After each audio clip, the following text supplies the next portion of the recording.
ವೀಕ್ಷಕರೇ, ಚಾಮುಂಡಿ ಬೆಟ್ಟ ನಮ್ಮ ರಾಜ್ಯದ ಸಾಂಸ್ಕೃತಿಕ ಜ್ಯೋತಿಗಳಲ್ಲಿ ಒಂದು.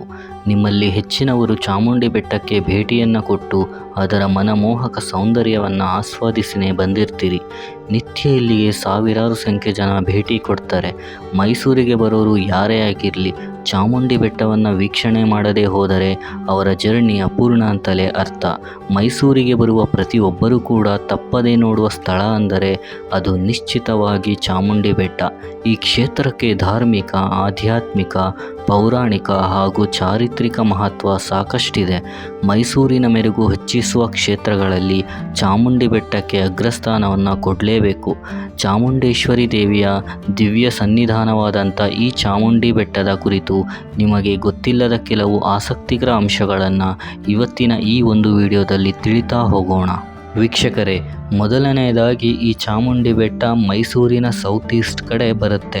ಇದು ಸಮುದ್ರ ಮಟ್ಟದಿಂದ ಸುಮಾರು 3489 ಅಡಿ ಇದ್ದು ಮೈಸೂರಿನ ಕೇಂದ್ರದಿಂದ ಸುಮಾರು 13 ಕಿಲೋಮೀಟರ್ ದೂರದಲ್ಲಿದೆ. ಇದು ತಾಯಿ ಚಾಮುಂಡೇಶ್ವರಿ ದೇವಿಯ ಹೆಸರಿನೊಂದಿಗೆ ತನ್ನ ಹೆಸರನ್ನು ಪಡೆದ ಬೆಟ್ಟ.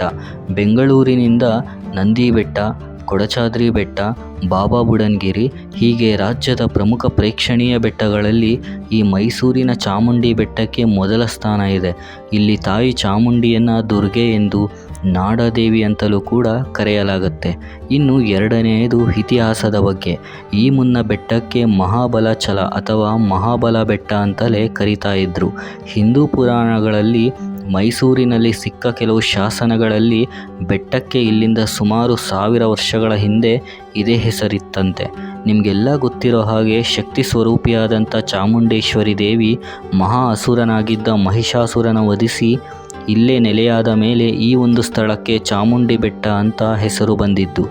ಈ ಮುನ್ನ ಅಸುರನಾದಂಥ ಮಹಿಷಾಸುರನೇ ಈ ಬೆಟ್ಟದ ಸಹಿತ ಇಡೀ ಮೈಸೂರನ್ನೇ ಆಳ್ತಾ ಇದ್ದ. ಅವನ ಹೆಸರಿನಿಂದಲೇ ಮೈಸೂರಿಗೆ ತನ್ನ ಹೆಸರು ಬಂದಿದೆ. ಮೊದಲು ಮೈಸೂರಿನ ಹೆಸರು ಮಹಿಷೂರು ಅಂತ ಇತ್ತು.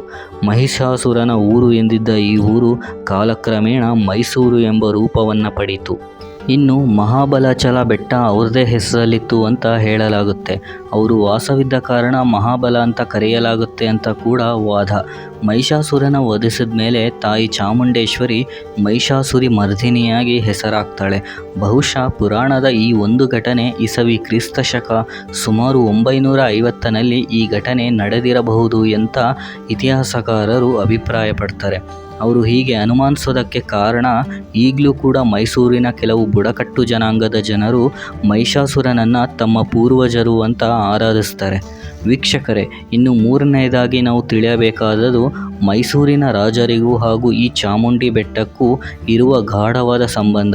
ಶತಶತಮಾನಗಳಿಂದ ಚಾಮುಂಡಿ ಬೆಟ್ಟ ತಮ್ಮ ವೈಭವಕ್ಕೆ ಹೆಸರಾಗಿದೆ. ಮೈಸೂರು ಒಡೆಯರಲ್ಲಿ ಒಬ್ಬರಾದ 3ನೇ ಕೃಷ್ಣರಾಜ ಒಡೆಯರವರು ಚಾಮುಂಡಿ ಬೆಟ್ಟವನ್ನು 1827ರ ಸುಮಾರಿಗೆ ಒಂದು ಪ್ರೇಕ್ಷಣೀಯ ಸ್ಥಳವನ್ನಾಗಿ ರಿನೋವೇಟ್ ಮಾಡಿದರು. ಚಾಮುಂಡಿ ಬೆಟ್ಟದಲ್ಲಿ ತಾಯಿ ಚಾಮುಂಡಿ ದೇಗುಲದ ಜೊತೆಗೆ ಪಕ್ಕದಲ್ಲಿ ಮಹಾಬಲೇಶ್ವರ ದೇವಸ್ಥಾನ ಕೂಡ ಇದೆ. ಹಲವರ ಪ್ರಕಾರ ಈ ಮಹಾಬಲ ಅನ್ನೋದು ಶಿವನ ಹೆಸರಲ್ಲಿ ಒಂದಾಗಿದ್ದು ಆತನೇ ಇಲ್ಲಿ ಮಹಾಬಲೇಶ್ವರನಾಗಿ ನೆಲೆಸಿದ್ದಾನೆ. ಇನ್ನು ಆತನ ಪತ್ನಿ ದೇವಿ ಪಾರ್ವತಿ ಚಾಮುಂಡೇಶ್ವರಿಯಾಗಿ ನೆಲೆಸಿದ್ದಾಳೆ ಎಂಬ ಪ್ರತೀತಿ ಇದೆ. ಇಲ್ಲಿ ಪ್ರತಿ ವರ್ಷವೂ ಕೂಡ ಆಕೆಯ ಉತ್ಸವದ ಜೊತೆಗೆ ತೆಪ್ಪೋತ್ಸವ ಕೂಡ ಜರುಗುತ್ತೆ ಹಾಗೂ ಇದಕ್ಕೆ ಭಾರೀ ಭಕ್ತರು ಸಾವಿರಾರು ಸಂಖ್ಯೆಯಲ್ಲಿ ಸಾಕ್ಷಿಯಾಗ್ತಾರೆ. ವೀಕ್ಷಕರೇ, ಚಾಮುಂಡಿ ಬೆಟ್ಟದಲ್ಲಿ ಗಮನಿಸಿದ ಹಾಗೆ ಬೃಹದಾಕಾರದ ಒಂದು ನಂದಿಯ ವಿಗ್ರಹವಿದೆ. ಇದು ಕಲ್ಲಿನ ವಿಗ್ರಹವಾಗಿದ್ದು ಏಕಶಿಲಾಮೂರ್ತಿಯಿಂದಲೇ ಇದನ್ನು ರಚಿಸಲಾಗಿದೆ ಅಂತ ಹೇಳಲಾಗುತ್ತೆ. ಇದು 4.5 ಮೀಟರ್ವರೆಗೂ ಎತ್ತರವಿದ್ದು 7 ಮೀಟರ್ವರೆಗೂ ಉದ್ದ ಇದೆ. ಅಂದರೆ ಇದಕ್ಕೆ ಸುಮಾರು 1800 ವರ್ಷಗಳ ಹೆಚ್ಚು ಇತಿಹಾಸವಿದೆ. ಬೃಹದಾಕಾರವಾದ ಮಹಿಷಾಸುರನ ನಿಂತ ಭಂಗಿಯ ಪ್ರತಿಮೆ ಈಗಲೂ ಕೂಡ ಅಲ್ಲಿದೆ. ಒಂದು ಕೈಯಲ್ಲಿ ಆಯುಧವನ್ನು, ಇನ್ನೊಂದು ಕೈಯಲ್ಲಿ ಹಾವನ್ನು ಹಿಡಿದು ಉಗ್ರವಾಗಿ ನಿಂತ ರೀತಿಯಲ್ಲಿ ನಿಲ್ಲಿಸಲಾಗಿದೆ. ಮೊದಲೆಲ್ಲ ನಾಡಹಬ್ಬ ದಸರಾದಂದು ಆನೆಯ ಮೇಲೆ ಅಂಬಾರಿಯ ಜಾಗದಲ್ಲಿ ಮೈಸೂರಿನ ಒಡೆಯರ್ನ ಕೂರಿಸಿ ಮೆರವಣಿಗೆ ಮಾಡಿಸಲಾಗುತ್ತಿತ್ತು. ಕ್ರಮೇಣ 200 ವರ್ಷಗಳ ಹಿಂದೆ ಈ ಪರಿಪಾಠ ಇತ್ತು. ರಾಜರ ಬದಲಿಗೆ ತಾಯಿ ಚಾಮುಂಡೇಶ್ವರಿಯ ಚಿನ್ನದ ವಿಗ್ರಹವನ್ನು ಅಂಬಾರಿಯ ಒಳಗೆ ಇಟ್ಟು ಮೆರವಣಿಗೆ ಮಾಡಿಸಲಾಗುತ್ತೆ.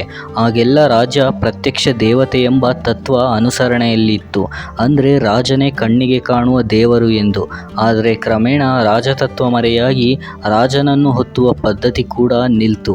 ಬೆಟ್ಟ ಮೈಸೂರಿನ ಬೀಜಿನಗರದಿಂದ ವಿಹಂಗಮವಾಗಿ ಗೋಚರಿಸುತ್ತೆ, ಹಾಗೂ ಬೆಟ್ಟದ ಮೇಲಿಂದ ನಿಂತು ನೋಡಿದರೆ ಮೈಸೂರಿನ ಕಾರಂಜಿ ಕೆರೆ, ಮೈಸೂರಿನ ಅರಮನೆ ಹಾಗೂ ಇತರೆ ದೇಗುಲಗಳು ಎಲ್ಲವೂ ಕಾಣಿಸ್ತವೆ.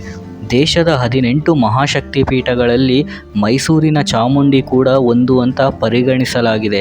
ಇದನ್ನು ಕ್ರೌಂಚ ಪೀಠವೆಂದು, ಮಹಾಶಕ್ತಿ ಪೀಠವೆಂದು ರಾಜ್ಯದ ಜನರು ಗೌರವಿಸಿ ಅಗ್ರಸ್ಥಾನವನ್ನು ನೀಡಿದ್ದಾರೆ.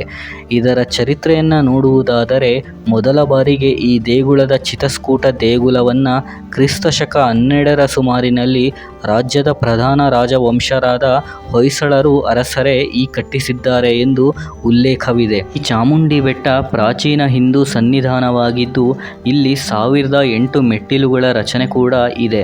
ಇಲ್ಲಿ 800ನೇ ಮೆಟ್ಟಿಲು ಇರುವ ಕಡೆ ಬೃಹದಾಕಾರವಾದ ಪ್ರಾಚೀನ ನಂದಿ ವಿಗ್ರಹ ಕೂಡ ಭವ್ಯವಾಗಿ ನೆಲೆಯಾಗಿದೆ. ದಸರಾ ಹಾಗೂ ನವರಾತ್ರಿ ಹಬ್ಬಗಳಂದು ಚಾಮುಂಡಿ ದೇಗುಲ ಚಿನ್ನದ ಮಂದಿರವಾಗಿ ಕಂಗೊಳಿಸುತ್ತೆ. ನವರಾತ್ರಿಯ ಸಮಯದಲ್ಲಿ 7ನೇ ರಾತ್ರಿ ಮೈಸೂರು ಮಹಾರಾಜರು ತಮ್ಮ ಒಡವೆ ಹಾಗೂ ಆಭರಣಗಳನ್ನು ದೇಗುಲದ ಅರ್ಚಕರಿಗೆ ನೀಡಿ ತಾಯಿಗೆ ಅಲಂಕರಿಸುವಂತೆ ಹೇಳುತ್ತಾರೆ. ನವರಾತ್ರಿ ಉತ್ಸವದ ವೇಳೆ ಪವಿತ್ರ 9 ದಿನಗಳಲ್ಲಿ ಚಾಮುಂಡಿ ದೇವಿಯನ್ನು ವಿವಿಧ 9 ಸ್ವರೂಪಗಳಲ್ಲಿ ಅಲಂಕರಿಸಿ ಪೂಜಿಸಲಾಗುತ್ತೆ. ಈಕೆಯ ನಾನಾ ಸ್ವರೂಪ ನೋಡೋದೇ ಕಣ್ಣಿಗೆ ಹಬ್ಬ. ಈ ವಿಷಯದಲ್ಲಂತೂ ನಿಜಕ್ಕೂ ಮೈಸೂರಿಗರು ಬಹಳ ಅದೃಷ್ಟವಂತರು.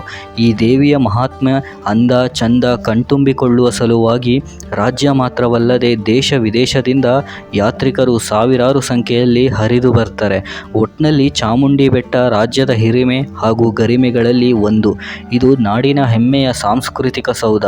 ಕರ್ನಾಟಕದಲ್ಲಿ ಹುಟ್ಟಿದ ಪ್ರತಿಯೊಬ್ಬರೂ ಕೂಡ ತಮ್ಮ ಜೀವಿತಾವಧಿಯಲ್ಲಿ ಕನಿಷ್ಠ ಒಮ್ಮೆಯಾದರೂ ಮೈಸೂರು ಹಾಗೂ ಚಾಮುಂಡಿ ಬೆಟ್ಟವನ್ನು ನೋಡಲೇಬೇಕು.